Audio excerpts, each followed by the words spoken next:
नमस्कार दोस्तों, मेरा नाम है विजय कुमार गिरी और मैं आप लोगों का हार्दिक स्वागत करता हूं अपने यूट्यूब चैनल जिसका नाम है सुगा क्लासेस फॉर एग्रीकल्चर। दोस्तों, जैसा कि आप लोगों को पता है कि फंडामेंटल सॉइल साइंस का ये सीरीज चल रही है। इस सीरीज में आज हम छठवां लेक्चर पढ़ेंगे। छठवें लेक्चर में हम क्या पढ़ेंगे?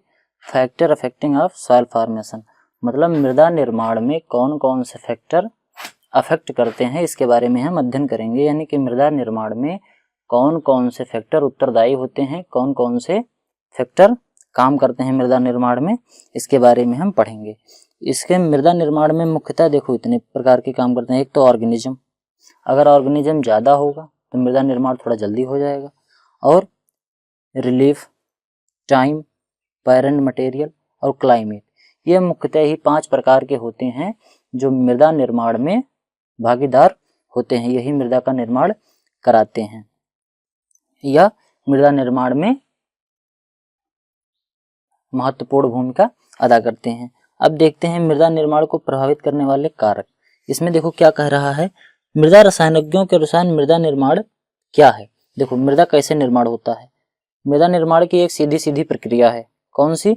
कि एक कोई चट्टान थी, बहुत काल पहले एक बड़ी सी चट्टान थी, एक पहाड़ वहाड़ था कोई बहुत बड़ा सा।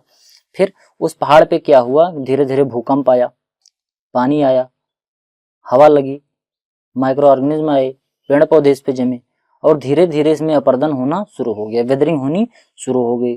फिर ये क्या हुआ, जो बड़ा सा पर्वत था ये धीरे धीरे चट्टानों में टूटता गया और फिर वही चट्टानें धीरे धीरे छोटे छोटे पत्थरों में और अंतिम में जाके ये बिल्कुल असंगठित होकर बहुत मृदु टाइप की बन गई, जिसे हम आज मिट्टी कहते हैं।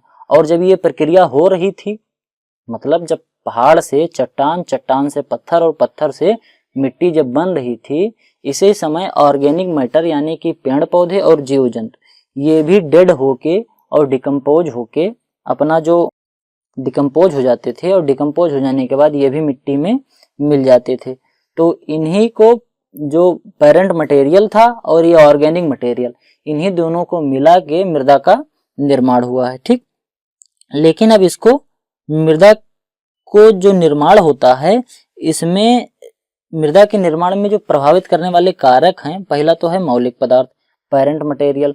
पेरेंट मटेरियल किस प्रकार का है, ये मृदा निर्माण के लिए बहुत ज्यादा भागदार होगा। जैसे कि अगर अग्नीय चट्टान है तो मृदा का निर्माण बहुत देर में होगा, और अगर सेडिमेंट्री रॉक है तो मृदा का निर्माण थोड़ा जल्दी हो जाएगा। ठीक, और उसके बाद भूतल। भूतल कैसा है, वहाँ की टोपोग्राफी कैसी है, ये भी बहुत इंपॉर्टेंट होता है मृदा निर्माण के लिए। उसका एज कितना है, उस लैंड की एज कितनी है, जो सबसे पहले निर्माण हुई चट्टान होती है, जो सबसे पहले निर्माण हुई मृदा होती है, वो थोड़ी कम उपजाऊ होती है। जो थोड़ा बहुत पुरानी हो जाती है वो थोड़ा ज्यादा उपजाऊ होती है। जो नई मृदा रहती है उसमें कंकड़ पत्थर ज्यादा होते हैं, जो पुरानी मृदा होती है उसमें कंकड़ पत्थर कम होते हैं। ठीक, क्लाइमेट भी बहुत इंपॉर्टेंट भूमिका अदा करता है सॉइल फॉर्मेशन में। और उसके बाद फिर क्या है, बायोस्फीयर, जिसमें हम जीव जंतु और मनुष्य खुद भी आता है इसमें, जो मृदा निर्माण में बहुत प्रभावकारी कारक है। अब देखते हैं कौन कौन से हैं। मृदा निर्माण के जो 5 कारक हैं, इनको मुख्यतः 2 भागों में बांटा गया है। कितने भागों में? 2 भागों में। एक तो है पैसिव फैक्टर यानी कि अक्रिय या निष्क्रिय कारक, और दूसरा सक्रिय कारक यानी कि एक्टिव फैक्टर। पैसिव फैक्टर वो फैक्टर होते हैं जिनके अंदर बदलाव बहुत दिनों में होता है। ठीक, ज्यादा टाइम लेते हैं इनमें बदलाव होने में। जैसे मान लो कि कोई मृदा है, वो मृदा जो है वो पेरेंट मटेरियल जिससे वो बना है वो कैसा है, निष्क्रिय कारक है, क्योंकि वो निष्क्रिय रूप में रहता है।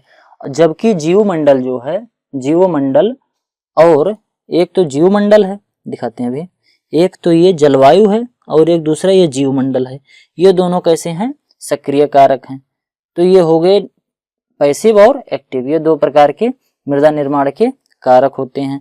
अब इसमें पैतृक पदार्थ क्या करता है, देखो जितने भी मिट्टी का निर्माण होता है इसके सभी के सभी गुण कहाँ से आते हैं, उसके पैतृक पदार्थ के गुण से ही आते हैं। अगर पैतृक पदार्थ अम्लीय होगा तो मिट्टी भी अम्लीय हो जाएगी, पैतृक पदार्थ क्षारीय होगा तो मिट्टी भी क्षारीय हो जाएगी, अगर पैतृक पदार्थ लाल है तो मिट्टी भी लाल होगी।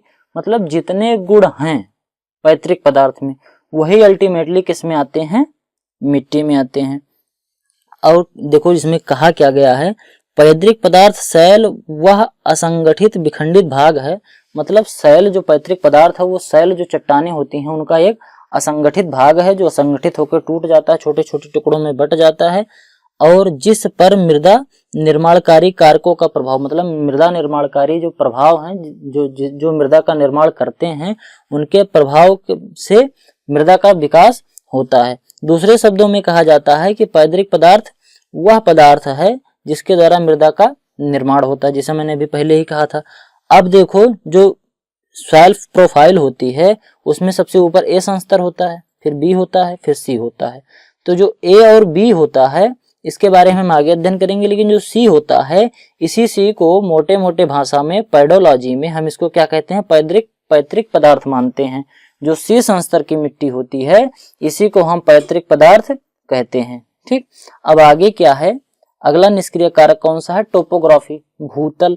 भूतल का मतलब होता है कि मिट्टी कितनी ढालू है, मिट्टी ढालू है या समतल है, ऊबड़ खाबड़ है, या मिट्टी कितनी ऊंचाई पर है। जैसे सी लेवल से पहाड़ों पे जो मिट्टी होती है वो सी लेवल से 2000-3000 मीटर के ऊपर ऊंचाई पर होती है। मैदानी क्षेत्रों में 800 से लेकर 1600-1200 ऐसे ऊंचाई पर होती है। तो ये सब क्या होती है, टोपोग्राफी के अंतर्गत आता है कि मिट्टी पहाड़ी है कि पठारी है कि मैदानी है, या उसकी ढलान कैसी है, मिट्टी घाटी रूप में है कि जैसे मान लो दो पहाड़ है और दो पहाड़ के बीच में यहाँ जो जगह बच रही है यहाँ पे खेती हो रही है। तो इस सब चीजों को हम क्या कहते हैं, टोपोग्राफी कहते हैं। तो जो मैदानी मिट्टी होती है यानी कि जो मैदान में मिट्टियां पाई जाती हैं, ये मिट्टियों का संगठन जो होता है थोड़ा दूसरी टाइप का होता है, और जो पहाड़ों पर मिट्टियां पाई जाती हैं इन मिट्टियों का संगठन दूसरी टाइप का होता है। जो पहाड़ों पर मिट्टियां पाई जाती हैं इसमें कंकड़ पत्थर की मात्रा ज्यादा होती है। ये मिट्टी ऊपर से पहाड़ों से जो मिट्टी छोटे छोटे कण होते हैं ये पानी के द्वारा बह के नीचे घाटी में आ जाते हैं।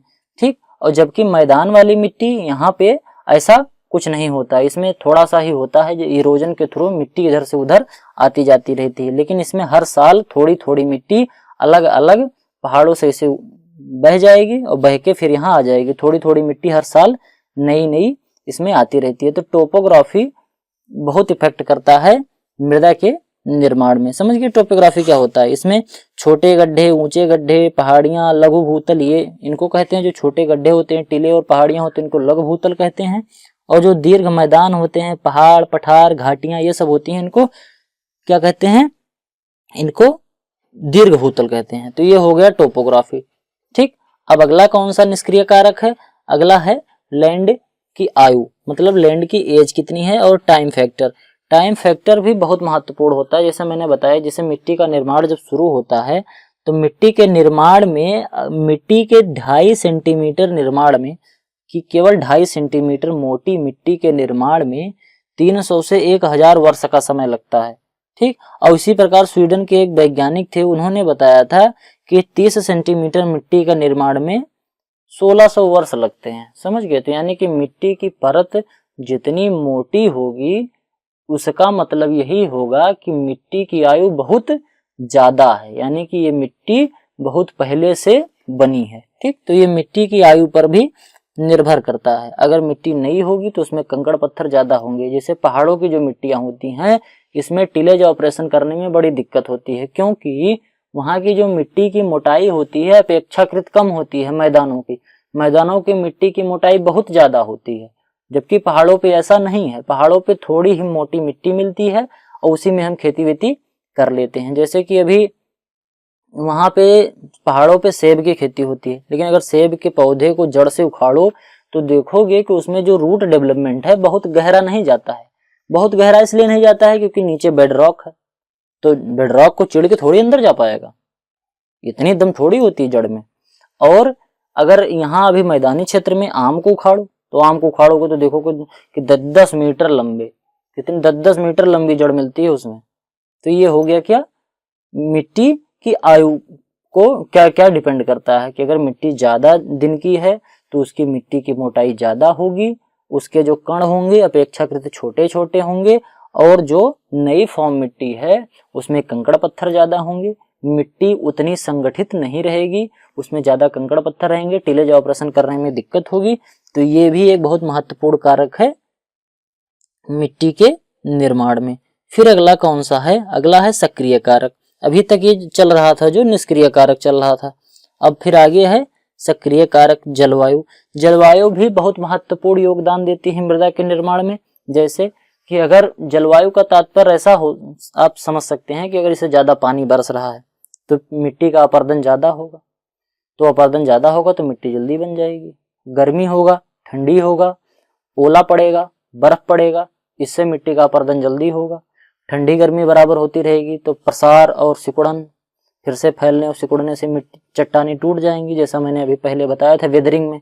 तो ये जलवायु भी एक बहुत महत्वपूर्ण कारक है मृदा के निर्माण में, जिसमें जलवायु में तापमान भी बहुत महत्वपूर्ण भूमिका निभाता है।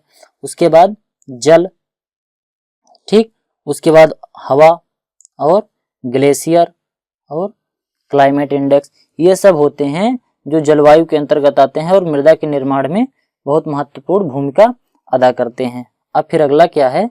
अगला एक सक्रिय कारक कौन सा है? अगला सक्रिय कारक है जीवमंडल, बायोस्फीयर। बायोस्फीयर का तात्पर्य वह है जिसमें जीव रहते हैं। वायुमंडल का, पृथ्वी में हमारे वायुमंडल में जहां पे जीव रहते हैं उसको हम बायोस्फीयर कहते हैं। इसमें चाहे जितने जीव हैं, चाहे वो वनस्पति हो चाहे जंतु हो, इन्हीं को मिला के हम क्या कहते हैं? बायोस्फीयर कहते हैं। जैसे कि अगर जंगलों की मिट्टी है तो अगर जंगल की मिट्टी रहेगी तो वहां पेड़ पौधे बहुत ज्यादा रहेंगे, तो पेड़ पौधे जब ज्यादा रहेंगे तो वो डेड होंगे, एक समय बाद उनकी मृत्यु होगी, तो वो गिर जाएंगे, फिर उसमें माइक्रो ऑर्गेनिज्म द्वारा उनका डिकम्पोजिशन हो जाएगा, फिर वो धीरे धीरे मिट्टी में मिल जाएंगे। तो वहां पे जो ए होराइजन होता है वो बहुत मोटी परत होती है, वहां की मिट्टी थोड़ा ज्यादा उपजाऊ होती है, समझ गए। और लेकिन अगर अभी रेगिस्तान में चले जाओ, रेगिस्तान में कोई जीव जंतु नहीं रहते हैं, वहां ऑर्गेनिक मैटर मिलेगा ही नहीं, सब रेत फैला रहेगा, जैसे अरब के देशों में है, वहां ऐसे रेत फैला रहता है, तो वहां हम खेती कर ही नहीं सकते। तो ये सक्रिय कारक होते हैं। और कभी कभी ऐसा होता है कि सक्रिय कारक में, ये तो हो गया क्या? जीवमंडल। अब जीवमंडल के बाद अगला कौन सा है? जंतुमंडल। जंतुमंडल होता कुछ नहीं है, बस वही जीवमंडल में वनस्पति और जीव दोनों को लिया जाता है, लेकिन मतलब जीवमंडल में जंतु और वनस्पति दोनों को लिया जाता है, और जंतुमंडल में केवल हम अध्ययन करते हैं जंतुओं का। जैसे कि जो जीवाश्म पदार्थ हैं, इनका अपघटन और संश्लेषण करने वाले जीवाणु हैं। जैसे मान लो पेड़ पौधे जब डेड हो गए, पेड़ पौधे गिर गए, तो उनको माइक्रो ऑर्गेनिज्म डिकम्पोज करेंगे, तो वो जो माइक्रो ऑर्गेनिज्म हैं ये भी तो सॉइल फॉर्मेशन के एक बहुत बड़े फैक्टर हैं, ये भी सॉइल का निर्माण करवा रहे हैं। उसके बाद जो नाइट्रोजन वाले पदार्थ हैं, जैसे प्रोटीन होता है, पेड़ पौधों में जो प्रोटीन होता है या यन होता है, चाहे वो किसी फॉर्म में नाइट्रोजन हो, उसका जब डिकम्पोजिशन करेंगे माइक्रो ऑर्गेनिज्म, तो उसको, वो भी तो एक बहुत महत्वपूर्ण फैक्टर होंगे माइक्रो ऑर्गेनिज्म। तो ये सब हो गया जीवाणु से। उसके बाद खनिजों में परिवर्तन करने वाले जीवाणु, कुछ जीवाणु ऐसे होते हैं जो खनिजों में भी परिवर्तन करते हैं। जैसे कि डायरेक्ट पौधे को नाइट्रोजन अगर चाहिए तो या तो अमोनिया के फॉर्म में लेगा या तो अमोनियम के फॉर्म में लेगा, इसी दोनों के फॉर्म में वो, ठीक। और अगर किसी फॉर्म में और किसी फॉर्म में अगर नाइट्रोजन मिलेगा तो वो ले नहीं पाएगा। तो पौधे के लेने योग्य, यानी कि पौधे के एब्जॉर्ब करने योग्य, इंटेक करने योग्य खनिजों को बनाते कौन है? Micro organism. जिस मिट्टी में माइक्रो ऑर्गेनिज्म ज्यादा होंगे, वो ऐसे जनरल भाषा में हम कह सकते हैं कि अगर माइक्रो ऑर्गेनिज्म ज्यादा है तो मिट्टी उपजाऊ है, मिट्टी अच्छी है। इस समय हम जब केमिकल फर्टिलाइजर जो डालते हैं, केमिकल फर्टिलाइजर की वजह से ही जो माइक्रो ऑर्गेनिज्म है उनकी संख्या धीरे धीरे कम होती जा रही है। इसमें कौन कौन से है? एक जंतु है और एक मनुष्य है। मनुष्य भी बहुत हद तक क्या करता है? मृदा के निर्माण में योगदान देता है। जैसे कि बहुत पुराने समय में क्या होता था कि अगर कहीं कंकड़ीली पथरीली मिट्टी है तो लोग बैठ के उसका कंकड़ पत्थर निकाल लेते थे। अगर थोड़ी भूमि है, कंकड़ पत्थर उसका निकाल लिए और कंकड़ पत्थर निकाल के उसमें खेती करने लगे। अगर ऊसरीली भूमि है, ऊपर ऊसर है, तो ऊपर का जो सोडियम ऊसर भूमि में फैला होता है उसको ऊपर से निकाल लिया स्क्रैपर से, स्क्रैपिंग करके, और फिर उस मिट्टी में खेती करना शुरू कर दिया। तो इससे आदमी अपने कुछ कर्षण क्रियाएं करके भी मिट्टी के निर्माण में महत्वपूर्ण योगदान देता है। आई होप कि आपको ये वीडियो पसंद आई होगी। अगर आपको ये वीडियो पसंद आई हो तो लाइक जरूर करें, अपने जो भी सुझाव हो कमेंट बॉक्स में जरूर दें, और इसी प्रकार की और वीडियो के लिए मेरे चैनल को सब्सक्राइब जरूर करें। Thank you all.